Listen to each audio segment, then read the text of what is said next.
Assalamualaikum warahmatullahi wabarakatuh. Apa kabarnya anak-anak?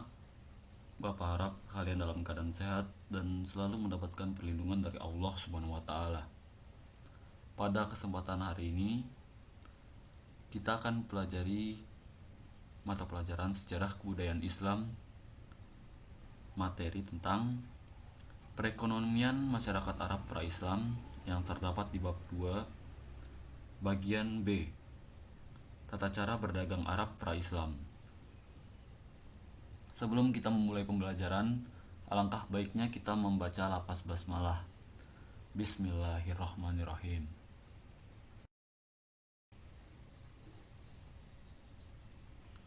Tata cara berdagang bangsa Arab pra-Islam. Ada beberapa poin penting yang dapat kita garis bawahi. Pertama, masyarakat Arab Quraisy melakukan perdagangan sepanjang tahun.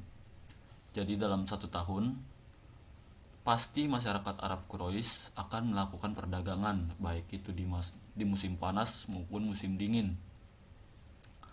Jadi setiap tahun, dari tahun ke tahun, masyarakat Arab pasti akan melakukan perdagangan. Di musim dingin, masyarakat Quraisy mengirim kafilahnya ke wilayah selatan, yaitu negeri Yaman. Sedangkan pada musim panas, mereka mengirim kafilahnya ke wilayah utara, yaitu negeri Syam. Dari hasil perdagangannya, saudagar Arab pra-Islam hidup dengan harta berlimpah. Namun, hartanya tersebut biasa digunakan untuk berfoya-foya, mabuk, dan berjudi.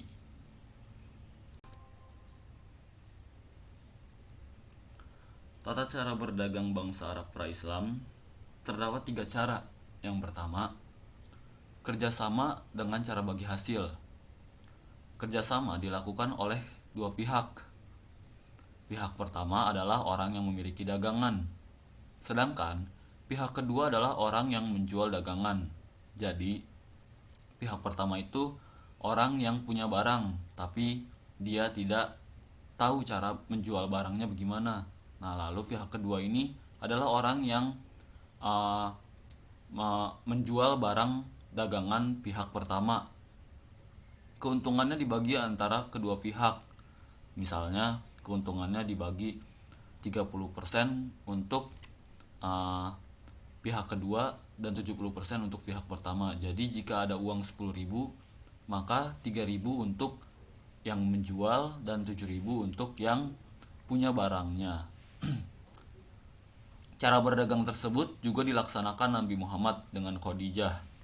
Nabi Muhammad SAW membawa dan menjual barang dagangan milik Khadijah. Jadi Nabi Muhammad juga sebelum diangkat menjadi Rasul, beliau sempat menjual barang dagangannya Siti Khadijah atau istrinya. Cara yang kedua, berdagang dengan bergerombolan atau secara kafilah. Kafilah adalah sebuah rombongan dagang dalam jumlah yang besar. Dalam melakukan perjalanan membawa barang dagang, kafilah atau rombongan pedagang dikawal oleh beberapa orang kuat untuk menjaga barang maupun menjaga keselamatan kafilah itu sendiri.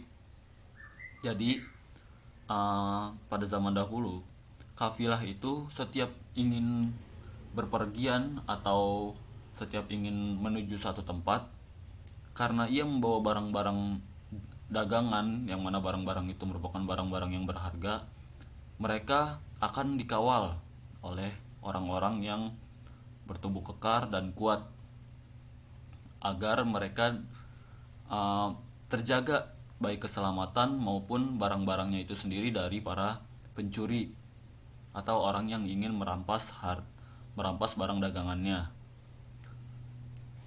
Lanjut, kafilah biasanya menggunakan unta untuk membawa barang dagangannya. Nah, karena barang dagangannya itu banyak, maka ia membawa unta. Kafilah-kafilah itu membawa unta untuk membawa barang dagangannya. Kafilah berjalan menuju tempat tujuan berdagangnya pada malam hari dan beristirahat sambil menjual barang dagangannya pada siang hari. Jadi kalau kafilah itu melakukan perjalanan dari satu desa ke desa lain atau dari kota ke kota lain itu pada malam hari. sedangkan siang harinya mereka lakukan untuk berjualan atau istirahat. Yang ketiga, mengatur waktu perjalanan. Agar berhasil meraih keuntungan, masyarakat Arab ketika itu biasanya menentukan hari yang tepat untuk berdagang. Masyarakat Arab dikenal sebagai bangsa pedagang. Masyarakat Arab berdagang hingga keluar Jazirah Arab, misalnya ke negeri Yaman, Syam, dan sebagainya. Ketika di negeri Yaman, masyarakat Arab membawa beberapa barang yang dihasilkan di Yaman. Di antaranya minyak wangi, kemenyan, kain sutra, barang logam, dan rempah-rempah. Barang-barang tersebut akan dijual di Syam karena minyak wangi dan kemenyan sangat laris di negeri tersebut.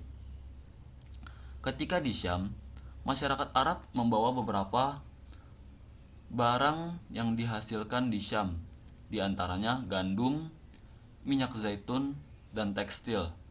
Barang-barang tersebut akan dijual di Madinah.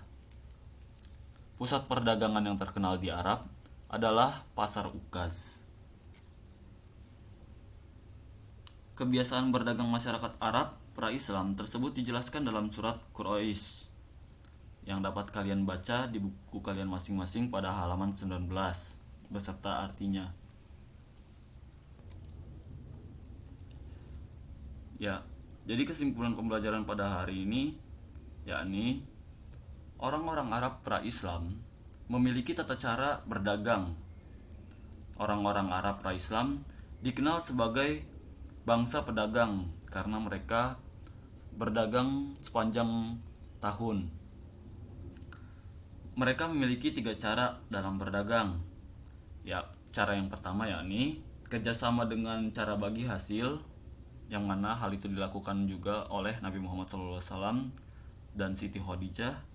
Yang kedua, berdagang dengan berombongan atau bergerombolan atau yang biasa disebut dengan kafilah. Yang ketiga, mengatur waktu perjalanan agar hasil perdagangannya itu dapat maksimal. Sekian pembelajaran pada hari ini. Tidak ada tugas pada hari ini. Kurang lebihnya mohon maaf.